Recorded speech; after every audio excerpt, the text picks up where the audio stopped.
এর ভিতরে 1000 টাকার নোট আছে, 500 টাকার নোট আছে, 100 টাকার নোট আছে। আপনি এর ভিতর থেকে একটা উঠান, দেখা যাক আপনার কপালে কি আছে। হ্যাঁ,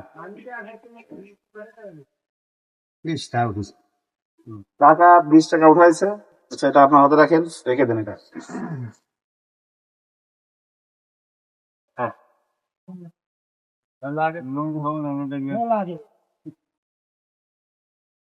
কত উঠাইছেন আপনি? খোলেন, এটা খোলেন।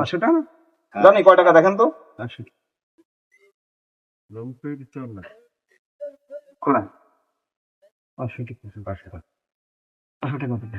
এটা তালি হয়ে যাবে না?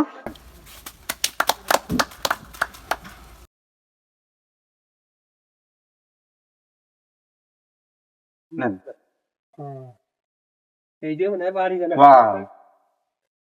কয় টাকা এটা দাও? হ্যাঁ, পুরো 1000 টাকা। বাকি নেই? আচ্ছা।